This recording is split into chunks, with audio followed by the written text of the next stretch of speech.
Hello everyone, चला व्हिडिओला सुरुवात करूया। त्याआधी तुम्ही चॅनलला सबस्क्राईब केलं नसेल तर सबस्क्राईब करायला विसरू नका।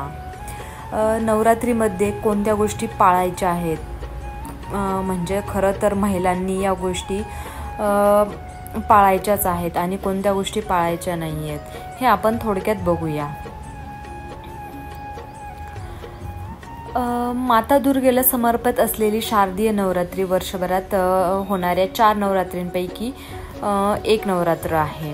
हा उत्सव माता दुर्गाच्या 9 अवतारांसाठी आहे, ज्याची दररोज पूजा केली जाते। नवरात्र हा उत्सव माँ दुर्गाला समर्पित आहे। देवीच्या दर्शनासाठी लोक ठिकठिकाणी गर्दी करतात। वेगवेगळ्या प्रकारचे नवस असतात, वेगवेगळ्या प्रकारचे देवींचे रूप असतात। चला तर बघूया कोणत्या गोष्टी करायच्या नाही आहेत ते। काय करायचं आहे आता आपण हे बघूया। हा एक अतिशय पवित्र सण आहे, म्हणून स्वच्छतेला प्राधान्य दिलं जातं। विशेषतः या काळात दररोज अंघोळ करा, स्वच्छ कपडे घाला आणि प्रार्थना स्थळ देखील स्वच्छ करा। पहिल्या दिवशी प्रतिपदा तिथी कलश प्रतिष्ठापना मुहूर्ताच्या वेळेस आणि विधीनुसार करायची आहे। दिवसातून 2दा कलशासमोर तुपाचा दिवा आरती दोन्ही वेळा करायची आहे। दुर्गा सप्तशतीचे पठण करायचं आहे। माता दुर्गाचे मंत्र स्तोत्र हे याचं जप करायचं आहे। जर तुम्हाला उपवास करायचा असेल तर उपवास करा आणि धार्मिक विधी पाळा।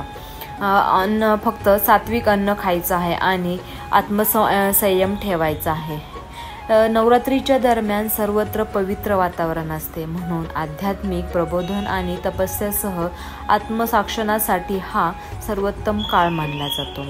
आता बघूया आपण की या नवरात्रीमध्ये काय करायचं नाही आहे, हे खूप महत्त्वाचं आहे, लक्ष देऊन ऐका। जर कलशच्या आधी अखंड ज्योती प्रज्वलित केली असेल तर ती विझवायची नाही आहे, ती सतत प्रकाशमय राहील याची खबरदारी घ्यायची आहे।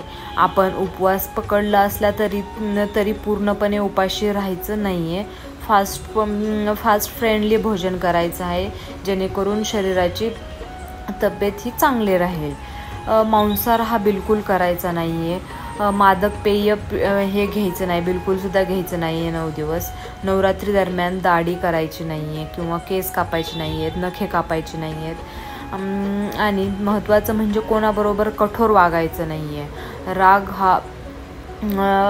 राग बिलकुलसुद्धा आणायचा नाही आहे, राग पूर्णपणे टाळायचा आहे आणि ध्यानाने स्वतःला आनंदी ठेवायचा आहे। नवरात्रामध्ये 9 दिवस आनंदी राहायचं आहे, घरामध्ये पण आनंदी वातावरण ठेवण्याचा प्रयत्न करायचा आहे। नंतर जे आहे ते ब्रह्मचर्याचं 9 दिवस पालन करायचं आहे। तर अशा प्रकारे हे छोटासा व्हिडिओ आहे। या गोष्टीचं तुम्ही अवश्य या गोष्टी करू नका आणि काय करायचं आहे हे मी तुम्हाला आता सांगितलेलं आहे। तुम्ही पण या गोष्टी अवश्य फॉलो करा।